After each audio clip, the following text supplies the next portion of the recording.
இந்திய விமானம் தாங்கி போர்க்கப்பல் INS விக்ராந்த் கராச்சி நோக்கி விரைந்து கொண்டிருக்கிறது. பூமியின் முடிவு வரை பயங்கரவாதிகளை துரத்துவோம் என்றார் Modi. We will pursue them to the ends of the earth. India தன் வரலாற்றில் முதன்முறையாக பாகிஸ்தானுக்கு எதிராக தண்ணீரை ஆயுதமாக பயன்படுத்துகிறது.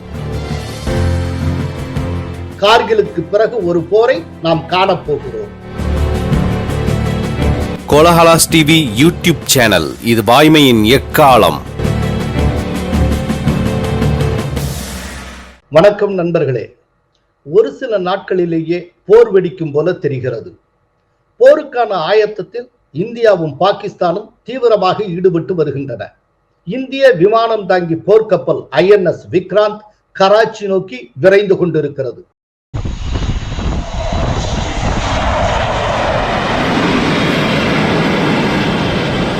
அது தற்போது கர்வார் கடற்பகுதியில் தென்படுவதை செயற்கைக்கோள் படங்கள் உறுதி செய்கின்றன.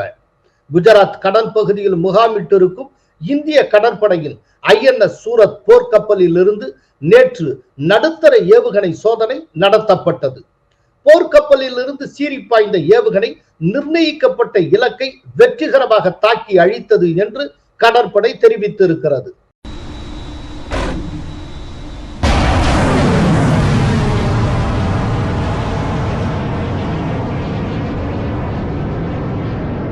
INS சூரத் போர்க்கப்பலில் பிரம்மோஸ், பராக் 8 ரக ஏவுகணைகள் பொருத்தப்பட்டுள்ளன.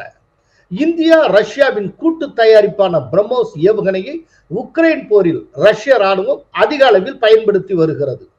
இது பற்றி உக்ரைன் ராணுவ வட்டாரங்கள் கூறிய போது, அமெரிக்கா மற்றும் ஐரோப்பிய நாடுகளின் அதிநவீன ஏவுகணைகள் எங்களிடம் உள்ளன. இந்த ஏவுகணைகள் மூலம் ரஷ்யாவின் அனைத்து ஏவுகணைகளையும் எங்களால் இடைமறித்து அழிக்க முடியும். ஆனால் பிரம்மோஸ் ஏவுகணையை மட்டும் எங்களால் இடைமறித்து அழிக்க முடியாது. அந்த ஏவுகணை நிர்ணயிக்கப்பட்ட இலக்கை மிக துல்லியமாக தாக்கக்கூடிய திறன் பெற்றது என்று தெரிவித்திருந்தன. ஆக்கிரமிப்பு காஷ்மீரில் செயல்படும் பயங்கரவாதிகள் முகாம்கள் மீது பிரம்மோஸ் ஏவுகணை மூலம் தாக்குதல் நடத்தப்படலாம் என்று கூறப்படுகிறது. இது தொடர்பாக ராணுவ வட்டாரங்கள் என்ன தெரிவித்தன என்பதை பார்ப்போம். பாகிஸ்தான் கட்டுப்பாட்டில் உள்ள ஆக்கிரமிப்பு காஷ்மீர் பகுதியில் சுமார் 40க்கும் மேற்பட்ட பயங்கரவாதிகள் முகாம்கள் செயல்படுகின்றன. இந்த முகாம்களில் பயிற்சி பெறும் பாகிஸ்தான் பயங்கரவாதிகள் காஷ்மீர் எல்லைக்குள் ஊடுருவி அவ்வப்போது தாக்குதல் நடத்தி வருகின்றனர். கடந்த 2016ஆம் ஆண்டில் ஊரி ராணுவ முகாம் மீது தாக்குதல், கடந்த 2019ஆம் ஆண்டில் புல்வாமா தாக்குதல் சம்பவங்களின் போது பாகிஸ்தானுக்கு தகுந்த பாடம் கற்பிக்கப்பட்டது. இந்த முறை பாகிஸ்தானில் செயல்படும் பயங்கரவாத முகாம்களை குறிவைத்து பிரம்மோஸ் ஏவுகணை மூலம் தாக்குதல் நடத்தப்படலாம், அல்லது ட்ரோன்கள் மூலம் ஆக்கிரமிப்பு காஷ்மீரில் செயல்படும் பயங்கரவாதிகள் முகாம்கள் மீது மிகப்பெரிய தாக்குதல் நடத்தப்படலாம் என்று பாதுகாப்புத்துறை வட்டாரங்கள் தெரிவித்தன. அதே நேரம் இந்தியாவிலிருந்து ஏதோ ஒன்று வந்து கொண்டிருக்கிறது, அமெரிக்க துணை அதிபர் கிளம்பிய பிறகு தாக்குதல் நடத்தப்படலாம் என்று பாகிஸ்தான் தன்னுடைய கடற்படையை எச்சரித்திருக்கிறது. இந்த எச்சரிக்கை INS விக்ராந்த் பற்றியதாக இருக்கும் என்று கருதப்படுகிறது. அரபிக்கடல் பகுதியில் விமானங்கள் பறக்க பாகிஸ்தான் தடை விதித்துள்ளது. போர்க்கப்பல்கள் ஏவுகணை சோதனை மேற்கொள்ள வேண்டும் என்று பாகிஸ்தான் அறிவுறுத்தியுள்ளது. போருக்கான முஸ்தீபுகள் தீவிரமடைந்துள்ள நிலையில் ஜனாதிபதி திரௌபதி முர்முவை மத்திய உள்துறை அமைச்சர் அமித்ஷாவும் வெளியுறவுத்துறை அமைச்சர் ஜெய்சங்கரும் நேற்று அவசரமாக சந்தித்து முக்கிய ஆலோசனை நடத்தினர். இதற்கிடையில் பீகாரின் மதுபானி நகரில் நேற்று நடைபெற்ற தேசிய பஞ்சாயத்து ராஜ் தின நிகழ்ச்சியில் பேசிய பிரதமர் மோடி அதிர வைக்கும் எச்சரிக்கையை விடுத்தார். பஹல்காம் தாக்குதலில் தொடர்புடையவர்களுக்கு கற்பனைக்கும் எட்டாத அளவுக்கு தண்டனை வழங்கப்படும் என்றார். அவர் என்ன பேசினார் என்பதை பார்ப்போம். இன்றைக்கு பீகார் மண்ணிலிருந்து மொத்த உலகத்துக்கும் சொல்கிறேன், இந்தியாவின் ஆன்மா மீது தாக்குதல் நடத்தப்பட்டுள்ளது. எந்த ஒரு பயங்கரவாதியையும் அதன் ஆதரவாளர்களையும் சதிகாரர்களையும் தேடி கண்டுபிடித்து இந்தியா தண்டிக்கும். எஞ்சி இருக்கும் பயங்கரவாதிகளை அழிக்கும் நேரம் வந்துவிட்டது. अब आतंकियों की बची खुची जमीन को भी मिट्टी में मिलाने का समय आ गया है।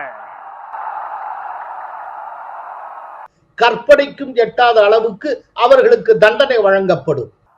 उन आतंकियों को और इस हमले की साजिश रचने वालों को उनकी कल्पना से भी बड़ी सजा मिलेगी. நீதி நிலைநாட்டப்படும். பூமியின் முடிவு வரை பயங்கரவாதிகளை துரத்துவோம் என்றார் மோடி.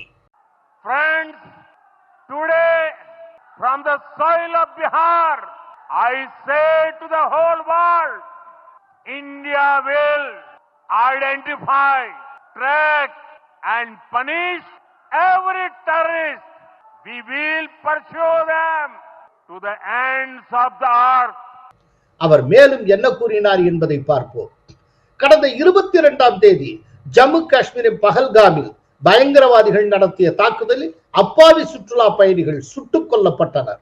உயிரிழந்தவர்களின் குடும்பங்களுக்கு ஒட்டுமொத்த நாடும் துணை நிற்கிறது. கன்னடம், மராட்டி, ஒடிஷா, குஜராத்தி, வங்கமொழி என பல்வேறு மொழிகளை பேசும் சுற்றுலா பயணிகள் உயிரிழந்துள்ளனர்.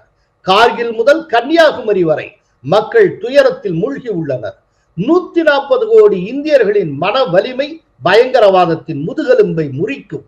करगिल से कन्याकुमारी तक हमारा दुख एक जैसा है, हमारा आक्रोश एक जैसा है. पूरा देश व्यथित है, कोटि कोटि देशवासी दुखी हैं. सभी पीड़ित परिवारों के इस दुख में पूरा देश उनके साथ खड़ा है. மனிதாபிமானத்தின் மீது நம்பிக்கை கொண்டவர்கள் இந்தியாவுக்கு துணை நிற்பார்கள். பஹல்காம் தாக்குதலுக்கு கண்டனம் தெரிவித்த பல்வேறு நாடுகளின் தலைவர்களுக்கும் அந்நாட்டு மக்களுக்கும் நான் நன்றியை தெரிவித்துக் கொள்கிறேன் என்று மோடி பேசினார். Everyone who believes in humanity is with us. I thank the people of various countries and their leaders who have stood with us in these times. முதலில் ஹிந்தியில் பேசிய பிரதமர் பஹல்காம் தாக்குதல் பற்றி ஆங்கிலத்தில் உரையாற்றினார். உலக நாடுகளும் தாக்குதலில் ஈடுபட்ட பயங்கரவாதிகளும் புரிந்து கொள்ள வேண்டும் என்பதற்காக ஆங்கிலத்தில் மோடி பேசினார். போர் என்கிற தேர்வை நோக்கி மோடி செல்வதை அவரது உரையில் இருந்து நாம் அறிய முடிகிறது. அதனால்தான் சர்வதேச ஆதரவை கோரும் விதத்தில் மனிதாபிமானத்தின் மீது நம்பிக்கை கொண்டவர்கள் இந்தியாவுக்கு துணை நிற்பார்கள் என்று மோடி குறிப்பிட்டார். பலூச்சிஸ்தானில் தெரிக்கி தலிபான் மூலமும் கராச்சி போன்ற துறைமுக நகரத்தின் மீது நேரடியாகவும் தாக்குதல் நடத்த இந்தியா திட்டமிட்டு வருகிறது. எனவேதான் அமெரிக்க அரசு வெளியிட்டிருக்கும் அறிவுறுத்தலில் இந்தியா பாகிஸ்தான் எல்லை பகுதியில் தாக்குதல் நடைபெறுவதற்கான வாய்ப்புகள் அதிகம் உள்ளதால் எல்லையில் இருந்து 10 கிலோமீட்டர் தொலைவுக்குள் பயணம் செய்வதை அமெரிக்கர்கள் தவிர்க்க வேண்டும் என்று கூறியுள்ளது. இதற்கிடையே இந்தியா வழியாக பாகிஸ்தானுக்குள் பாயும் சிந்து நீரை நிறுத்தி வைத்திருக்கிறது இந்தியா. இந்தியா தன் வரலாற்றில் முதன்முறையாக பாகிஸ்தானுக்கு எதிராக தண்ணீரை ஆயுதமாக பயன்படுத்துகிறது. இதை கண்டு வங்கதேசமும் நேபாளமும் நடுநடுங்கி போயுள்ளன. காரணம், அந்நாடுகளும் நதி நீரை பெறுவதற்காக நம்மோடு ஒப்பந்தம் போட்டுள்ளன. எதிர்காலத்தில் தங்களுக்கு எதிராக இதே ஆயுதத்தை இந்தியா பயன்படுத்தி விடுமோ என்று அந்த நாடுகள் அஞ்சுகின்றன. 1965, 71, 1999ஆம் ஆண்டு பாகிஸ்தானுடன் நடைபெற்ற போர்களுக்கு பிறகும் கூட இந்த ஒப்பந்தம் நீடித்தது. 2016 செப்டம்பர் மாதம் ஸ்ரீநகர் அருகே உள்ள ஊரி ராணுவ தளம் மீது பயங்கரவாதிகள் தாக்குதல் நடத்திய போது சிந்து நதி நீர் ஒப்பந்தத்தை மறுபரிசீலனை செய்ய வேண்டும் என்று கோரிக்கைகள் எழுந்தன. ஆனாலும் 65 ஆண்டு காலமாக எந்தவித சிக்கலும் இல்லாமல் தொடர்ந்து வந்த சிந்து நதிநீர் பகிர்வு ஒப்பந்தம் இப்போது பஹல்காம் பயங்கரவாத தாக்குதலுக்கு பிறகு நிறுத்தி வைக்கப்பட்டுள்ளது.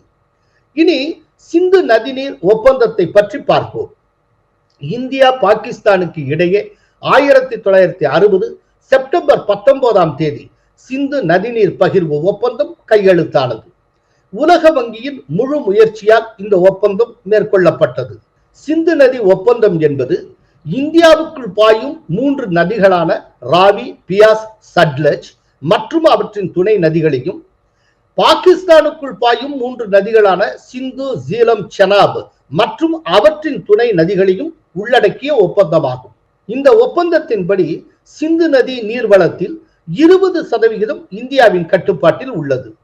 ஆண்டொன்றுக்கு 30 பில்லியன் கியூபிக் மீட்டர் தண்ணீர், அதாவது 1059.32 டிஎம்சி சிந்து நதி நீர் இந்தியாவிலிருந்து பாகிஸ்தானுக்குள் பாய்கிறது.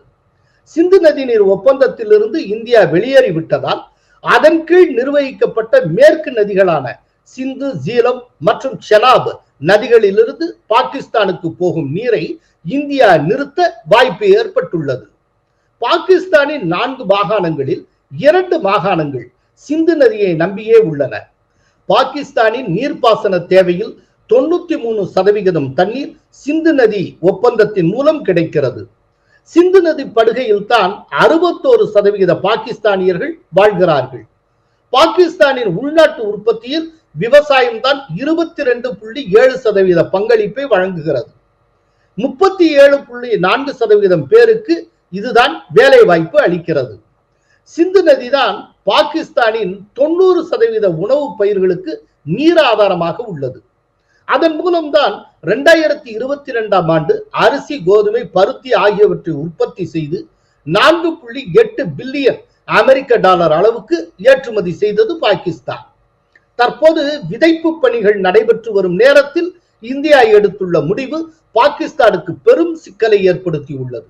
கராச்சி, லகூர், முல்தான் ஆகிய நகரங்களின் குடிநீர் ஆதாரமே சிந்து நதி நீர்தான். தர்பேலா மற்றும் மங்லா நீர்மின் நிலைய மின் உற்பத்தியும் சிந்து நதி நீரை சார்ந்துதான் உள்ளது. இன்றைக்கு பொருளாதார வீழ்ச்சியில் தள்ளாடி கொண்டிருக்கும் பாகிஸ்தான் சிந்து நதி நீரை இழந்தால் நினைத்து பார்க்க முடியாத அளவுக்கு பாதிக்கப்படும். அதே நேரம் பாகிஸ்தானுக்கு செல்லாமல் தடுக்கப்படும் சிந்து நதி நீரை தேக்கி வைக்க வேண்டும் என்றால் இந்திய அணைகளின் கொள்ளளவை உயர்த்தியாக வேண்டும். சிந்து, ஜீலம், செனாப் நதிகளில் வெள்ளப்பெருக்கு எடுத்தால் அந்த நீரை இந்தியாவுக்குள்ளேயே திருப்பிவிட முடியாத நிலையும் நமக்கு உள்ளது. மற்றொரு சிக்கலும் இருக்கிறது. சிந்து, சட்லஜ் நதிகள் திபெத்தில் உற்பத்தியாகி இந்தியா வழியாக பாய்கின்றன. திபெத்தோ சீனா வசம் உள்ளது. இந்தியாவுக்கும் சீனாவுக்கும் இடையே நதிநீர் ஒப்பந்தம் எதுவும் போடப்படவில்லை. அதே நேரம் சீனாவும் பாகிஸ்தானும் நட்பு நாடுகள். எனவே திபெத்திலிருந்து இந்தியாவுக்குள் பாயும் நீரை தடுத்து நிறுத்த சீனாவை பாகிஸ்தான் தூண்ட வாய்ப்பு உண்டு.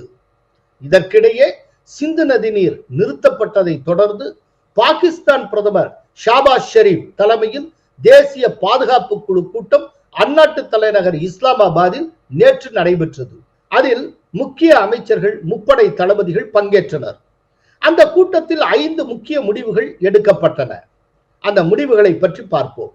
1. பாகிஸ்தான் வான்வெளியில் இந்திய விமானங்கள் பறக்க தடை. 2. வாகா எல்லையில் போக்குவரத்துக்கு தடை. 3. இந்தியாவுடனான அனைத்து வர்த்தக உறவுகளையும் நிறுத்தி வைக்க முடிவு. 4. சிம்லா ஒப்பந்தம் உட்பட அனைத்து இருதரப்பு ஒப்பந்தங்களையும் கைவிடுவது. 5. சீக்கிய யாத்ரீகர்கள் தவிர்த்து இந்தியர்களுக்கு சார்க் விசா விலக்கு திட்டத்தின் கீழ் வழங்கப்படும் விசாவை நிறுத்துவது. பின்னர் தேசிய பாதுகாப்பு குழு பரபரப்பு அறிக்கை ஒன்றை வெளியிட்டது. அந்த அறிக்கையில் என்ன கூறப்பட்டிருந்தது என்பதை பார்ப்போம். சிந்து நதி நீர் ஒப்பந்தத்தை நிறுத்தி வைக்கும் இந்தியாவின் முடிவை பாகிஸ்தான் நிராகரிக்கிறது. அது 24 கோடி பாகிஸ்தான் மக்களின் ஜீவாதார பிரச்சனையாகும். மக்களின் பொருளாதாரம், வாழ்வாதாரம் சிந்து நதியை சார்ந்தே உள்ளது. சிந்து நதிநீர் ஒப்பந்தத்தின் கீழ் பாகிஸ்தானுக்கு தேவையான தண்ணீரை திசை திருப்பவோ நிறுத்தவோ செய்யும் எந்த ஒரு முயற்சியும் போர் செயலாகவே கருதப்படும். இதை சர்வதேச அமைப்பிடம் கொண்டு செல்வோம். இத்தகைய செயல்கள் பிராந்தியத்தின் அமைதி மற்றும் ஸ்திரத்தன்மையை குலைக்கக்கூடும் என்று அந்த எச்சரிக்கை கூறுகிறது. இதன் மூலம் ஒன்று தெரிகிறது. சிந்து நதி நீரை நிறுத்துவது என்கிற முடிவு பாகிஸ்தானை உலுக்கி உள்ளது. ஏவுகணையை காட்டிலும் தண்ணீர் எவ்வளவு பெரிய ஆயுதம் என்பதை இப்போது புரிந்து கொள்ளலாம். மோடி ஏற்கனவே புரிந்து கொண்டிருக்கிறார். பாகிஸ்தான் பிரதமர் தலைமையில் இஸ்லாமாபாத்தில் கூட்டம் நடந்த அதே நேரம் டெல்லியில் ராஜ்நாத் சிங் தலைமையில் அனைத்து கட்சி தலைவர்கள் கூட்டம் நடைபெற்றது. பின்னர் செய்தியாளர்களிடம் பேசிய கிரண் ரிஜிஜு பயங்கரவாத முகாம்களை ஒழிக்க உறுதியான நடவடிக்கை எடுப்பதற்கு அனைத்து கட்சி கூட்டத்தில் எதிர்க்கட்சி தலைவர்கள் ஒருமித்த ஆதரவு அளித்தனர் என்று தெரிவித்தார். All the political leaders have in unanimous voice supported the action taken by the CCS with regards to Pakistan and also expressed support for any future action government would take to fight against the terrorism. இதன் மூலம் பயங்கரவாத முகாம்களை குறிவைத்து மற்றொரு surgical strike நடத்தப் போவது உறுதி என்று தெரிய வருகிறது. ஒரு பெரும் போருக்கு இந்தியா தயாராகி வருகிறது. கார்கிலுக்கு பிறகு ஒரு போரை நாம் காணப்போகிறோம்.